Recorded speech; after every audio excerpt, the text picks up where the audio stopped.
I'm Princess Leia. A lot of people know me by Leia. Lily, if you really know.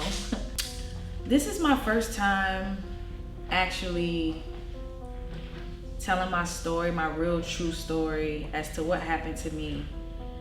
And I feel like the reason I finally have to tell this story is to liberate myself from the pain and the anger and the frustration that I've experienced, because it was something that was never talked about. I haven't told many people about it. Many people don't know about it. I haven't even talked to the people that are actually involved in this situation. I just want to be free of it. I want to put it away. I want to just finally rid myself of this constant, everyday pain. And I feel like it's affected me in so many ways, in my relationship, in a lot of different ways. And a lot of people call me controlling and angry. I feel like me expressing this to you guys and really telling my story, maybe you guys can understand why I am the way that I am, and not to say or blame my past or what I've been through, but I want to let it out. I just want to let it out. I'm ready to just get it over with and just talk about it and get it out. Just let it go. I'm ready to just be over with this. So,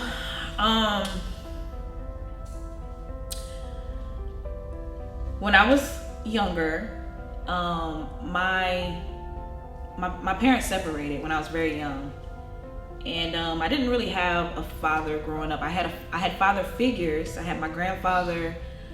My mom and my dad didn't really get along very well. My dad tried as much as he could to be in my life and be a father, and whatever misunderstandings and disagreements that him and my mom had, I didn't really understand at the time.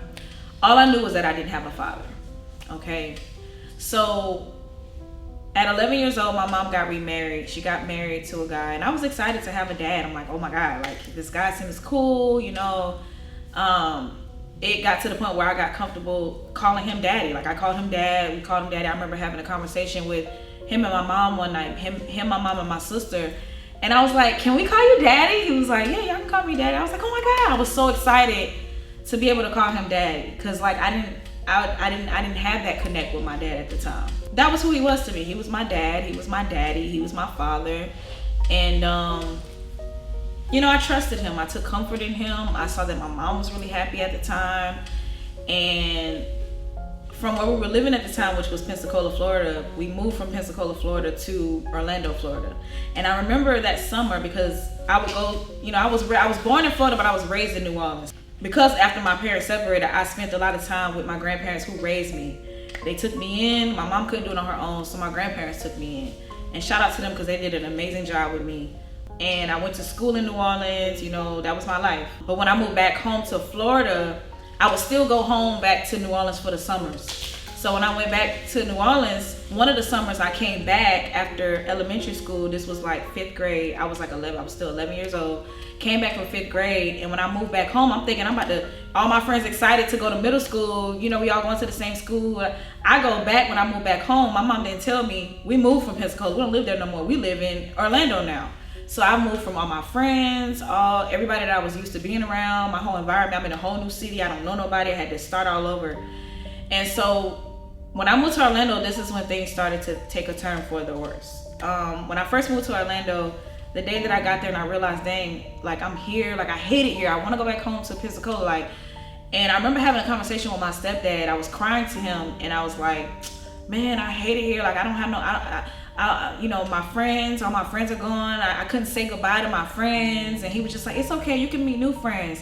He was like, you can meet new friends, you'll be okay. Like, you know, just comforting me. I was crying to him, like he was comforting me. And so my mom, she started to put me in different activities, I guess, to kind of, you know, help me become more, I guess, comfortable with the environment, meet new friends. She put me in different activities. She put me in cheerleading. So when she went to my orientation for my middle school that I was going to, she met a friend. My friend, shout out to Ebony, still my friend to this day. She even came to my mom's funeral. Like, she has always been a good friend. Her mom has always been a good friend to me. And she came to me and she was like, I met a friend for you at school today. Like, I met a friend. I went to your orientation. I met a friend for you at school. And I was excited to meet this girl because her mom worked at the office in the in the front office of the school. Me and her had first period together, and I became really close with Ebony. Ebony was a cheerleader, so me meeting her, just coming into her world, I wanted to be a cheerleader too, so my mom signed me up for cheerleading. So I was a cheerleader. I started to become a cheerleader. So with my cheerleading, of course, you guys know cheerleading is a lot. It's a lot of exercise. You know, you're working out your muscles and things like that. And during my first couple of like weeks of cheerleading, I would always come home sore and complaining about like my legs hurting, my muscles and things like that. So this is how, like I said, this is when things started to get weird. So I would complain that my legs were hurting. So he would come to me, I would be sitting on the couch, and he would come to me, oh, your legs hurting? Let me help you. Let me make your legs feel better. And he would start rubbing on my legs. And at the time, I'm a child. I don't know if this is right or wrong. I felt uncomfortable, but I'm like, it's my dad. He's helping. Like, you know, that was just my feeling. I felt mixed emotions because I'm like, I don't know about this. Because the way that he was rubbing my leg wasn't just a, okay, baby, all right, you'll be all right. You know, let daddy take care of it. All right, you'll be all right. It was more, it was a caressing type of rub. And it as I would come home every week from cheerleading, it would start to get a little bit more sexual. And so he would just go further and further up my leg, up my leg, up my, he would just keep going up my leg. And I just remember like, this ain't right. Something ain't right about this. And I just I don't know. It's just like trying to revisit those memories as a child. I have tried so hard to like bury this and not remember this stuff. I just remember being uncomfortable. I was uncomfortable, but I didn't know how to express that. And he would tell me like, yeah, you in that cheerleading, you know, you gotta get, you know, basically telling me like he would take care of me and I don't gotta worry about, you know, all that, like being sore and stuff like that. And it was just the things he would say to me. He would say things to me. As time went on, it progressed, okay, I'm gonna just say it progressed. So the cheerleading thing was one thing. The leg rubbing, it started with the leg rubbing. He would tell me things. I would be on the computer. I remember AOL was like the thing back then. I would be at home in the morning about to go to school on the computer, and he would come in there and just say things to me like, oh, what you on there doing? I know you ain't on there talking to no little boys or whatever the case may be. He was like, he was trying to talk to me about sex or something like that. He was just like, them little boys, da da da da. He was like, I know you ain't out there having sex or something. And then this was my morning routine. I would go in there, I would get on AOL, I would just be on the computer or whatever, just talking to my friends, whatever the case may be. And he would say things to me every time in the morning, every time. And one time he said to me, he was like, he said, I know you into sex and stuff. I know you into sex or whatever. And he was like, what did he say? He was like, you know, whenever I'm having sex with your mom, he was like, I'm imagining it as you. And I'm just like, what? And that's when I really was just like, okay, no, this ain't right. You're not supposed to be talking to me like this. And so he would just always just be comfortable with coming to me, talking to me about sex and just trying to make me comfortable with sex and just the idea of sex. I'm only 11, 12 years old, you guys. And so I used to come home from school, right? And my bed in my room had these 4 pillars, like these 4 poles, like a pole on each side of the corner of the bed. So it was like a pole here, pole here, pole here, pole here. Like it was a pole on each corner of the bed, right? So my bed, when you walk in, is facing the door. And every time I walk in my room, I would see a pair of my underwear hanging on the left side of the pole of my bed. And I was just like, what is this? So I would take it off, put it back in the drawer, whatever case may be. I'm thinking like, okay, maybe I was just throwing some clothes around one day and underwear just landed up there, whatever. So I come home again and I see it again. I'm seeing it every time I'm coming home from school. I'm seeing a pair of my underwear hanged up on the side of my pole on my bed. And I'm just like, what is going on? Like, it's just some weird mindfuck type weird ass shit. And I'm just like, what is going on? I never thought that nothing. I never even thought nothing. I was just like, what is going on? Who's doing this? Like, who's why? And so my sister, she came to me and she told me, she said, hey Leia, you know, I've been seeing him come into your room, going through your underwear drawer and like sniffing your underwear and like putting it up there. And I was like, what? And so I don't know. I was scared. And he would always, and from then I started locking my door. Because I'm like, you ain't coming to my room. Like, you doing weird stuff. You're not coming to my room. Started locking my door. So when I started locking my door, he started going to tell my mom, like, oh, ain't no locking doors around here. You can't lock doors. So you go start telling my mom. My mom was telling me, no locking doors. Y'all can't lock doors. Basically, y'all ain't grown. Y'all don't pay bills. We the only adults that can lock doors in here. But they not realizing I'm locking my door because I'm uncomfortable. So I had to leave my door unlocked. So that was just like his way of manipulating me, using my mom to manipulate me, leaving my door unlocked or whatever, so he can just come in there and do whatever he wanted to do whenever he wanted to do it. So one day, I would always come home first before my sister. I got out of school earlier than what she did. She was in elementary, I was in middle school. And one day,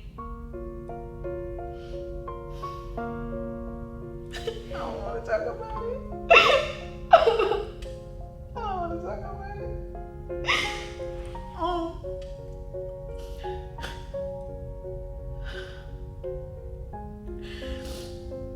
One day I was coming out of the bathroom.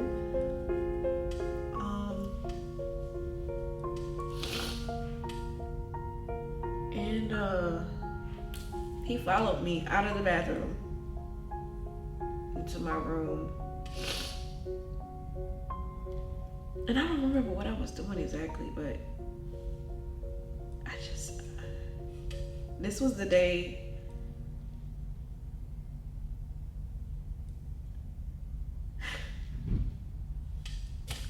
I don't want to talk about it. I can't. Something happened to me that day that I don't want to talk about that. I buried this so deep into my past. I just want to put it away.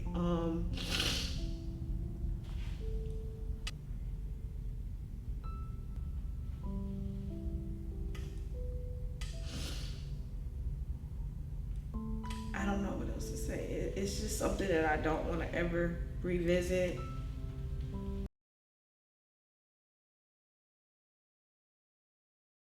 One day I went to school and I told one of my friends, this ain't right, I'm uncomfortable, I'm scared. My friend took me to the front office and I explained to my dean and my front office staff what was going on at home.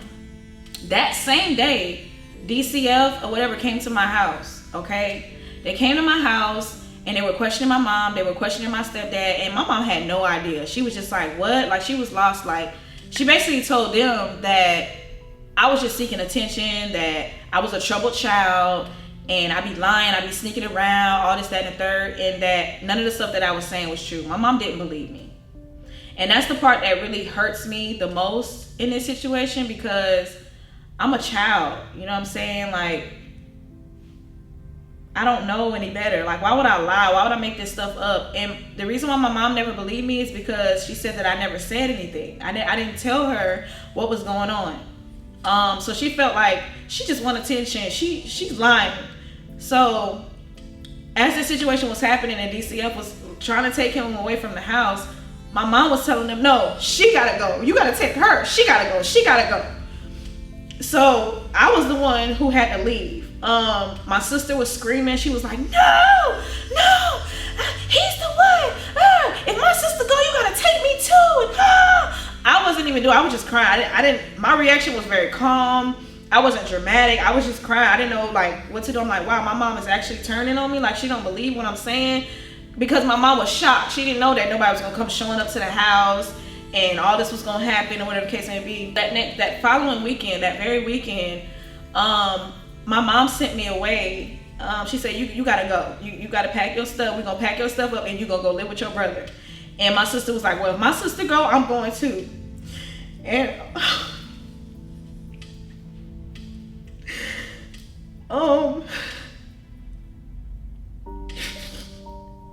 And so she sent me away to live with my brother. And I stayed with my brother for a couple months. From what I can remember, I stayed with my brother for a couple months, me and my sister. And I don't remember even having any type of communication with my mom throughout that whole process. I didn't know what was going on back at home. I thought she just wanted me to get rid of me so she could be happy with her husband. And one day she called me and she said, hey, I'm about to come and get you. She was like, I found out some things, and she was like, and I'm gonna get a case. We gonna get a case. And I said, okay. I didn't know what that was. Again, I'm 12 years old at the time. I think I asked, is he still there? And she said, no, he's gone. I said, okay. And so when I went back home, he was gone, and I kept going to these different types of appointments, talking to people, explaining to them what happened. My mom was trying to build a case, so apparently she confronted him about what happened. She had him recorded, and she was asking him the things that happened, and he never denied it. He never denied it. He didn't say whether he did it or he didn't. He just never denied it. And she started questioning my friends. A couple of my friends came forward and said yes. He was trying little stuff with us too. He was offering us money when we would walk by from school, on our way from school. He would drive in his truck and would like offer them money and stuff like that, and to do things with him. And that's when my mom started to catch on, like, okay.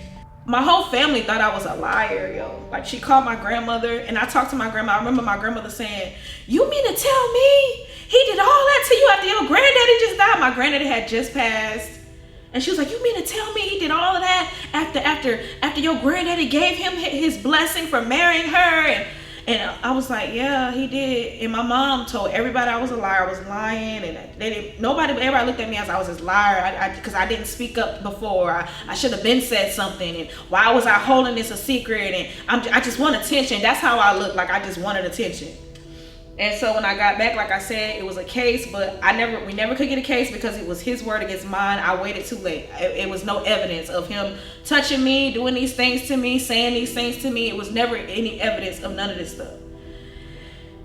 So that was that. Me and my mom never talked about it after that. We never talked about it after that. It was just kind of like, we just gonna start off with a clean slate. Life was so much more different going forward because every man that came around my mom, I hated him. I didn't want no man around my mom and my sister. Me and my sister. I hated every man. And the only man that I accepted was Jeff.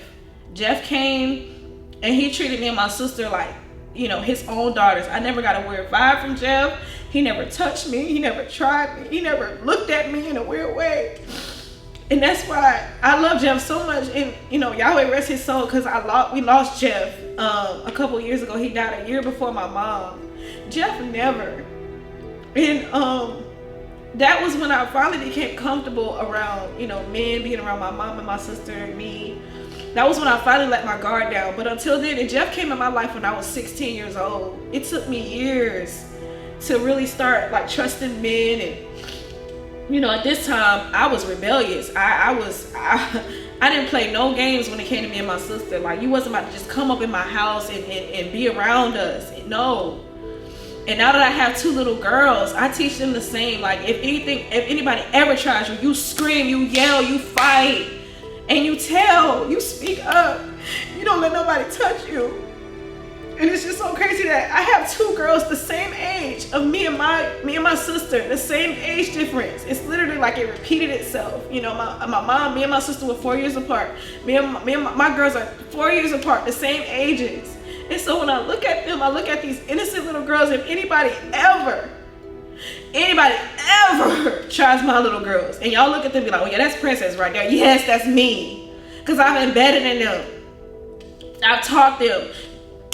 Nobody can ever no man can ever come near y'all. Y'all are queens, y'all are princesses, y'all are precious. You speak up, you tell me, you fight.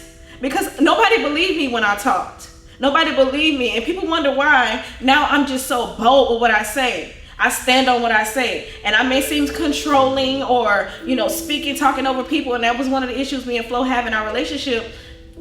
Because when he spoke over me, I had a huge issue with that. Don't talk over me. Let me talk. Let me express myself. Because as a child, nobody listened to me. So you're gonna fucking me when I talk. You're not gonna overtalk me. You're not gonna disrespect me. Because I'm over that. Nobody's ever gonna do that to me. Nobody's ever gonna do that to my children. No. And it wasn't until I got older, I had children, I started to see my mom feeling sorry and being remorseful and wanting to apologize and make things right. It wasn't until I had children and she saw my 2 little girls, the same 2 little girls that she had. She loved Nayara, loved Sarai. Those were her babies. More than you can ever imagine. My mom gave them the world. And this was her way of making it up to me because of what I went through. My mom wasn't very expressive. She's a girl. She had 6 brothers. She's the only girl out of 6 brothers. She grew up tough love. They weren't very expressive growing up. You know what I'm saying? Like, my mom didn't get the chance to be expressive and, you know, crying and sad and down. She had to be tough because her brothers made her tough. That's just how she grew up. So when it came to me and my sister, that was the love that we got. We didn't get much love. It was, you better toughen that shit up.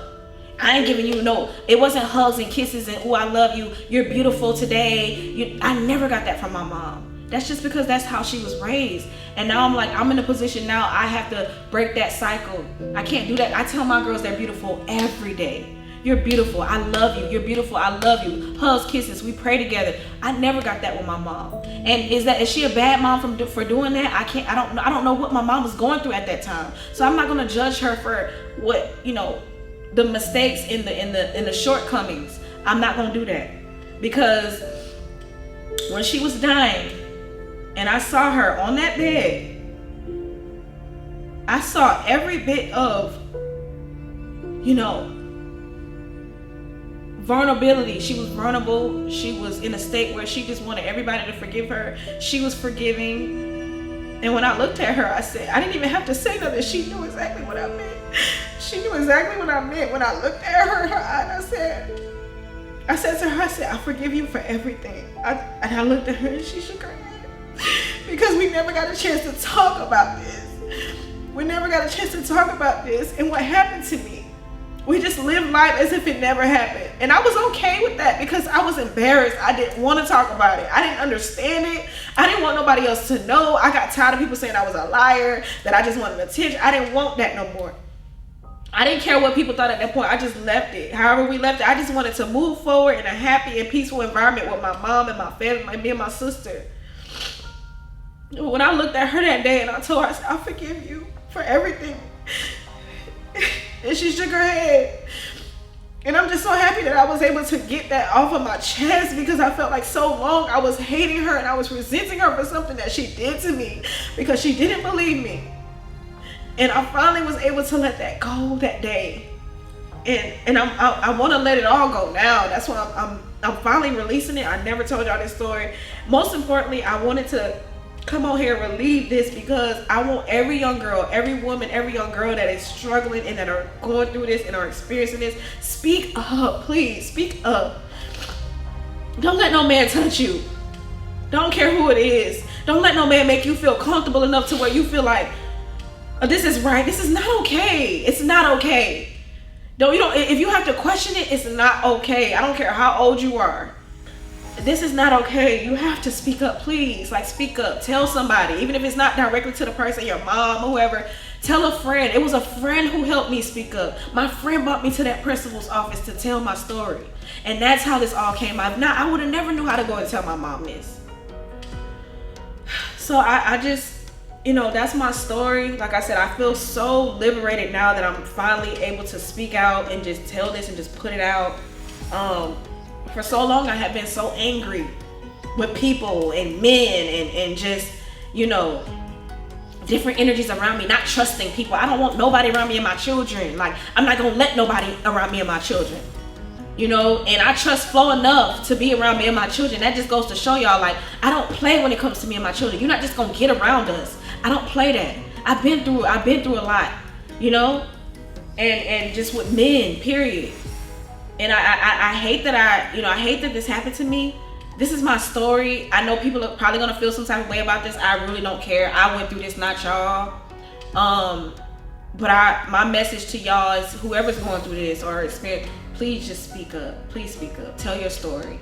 Tell your story. We're in a new era now. We're in 2024. You have to be more transparent. You have to open up. You have to speak about your issues. Don't be embarrassed. Don't be afraid. There's nothing to be afraid of. Nobody's gonna hurt you. And yeah, I mean, that's all I have to say. I just thank y'all so much for you know, coming on here and listening. Again, I know I have things to work on, and it's all a reflection of my past. This is part of my healing. This is a part of my personal healing journey. I had to speak about this. This is a part of my healing journey. I'm healing. I'm in the process of healing, and I needed to get this off my chest and out of my life for good. I even sometimes think about if I ever saw him, what I would say, what I would do. The anger, the way it enrages me is crazy. Like, but I have to let that anger go. I have to. I don't like the person that it makes me to become. I don't like that person. I want to get rid of that person. And so this is me being open to y'all, transparent to y'all, getting rid of that old Leia. And I'm new now. And I just want y'all to see that. And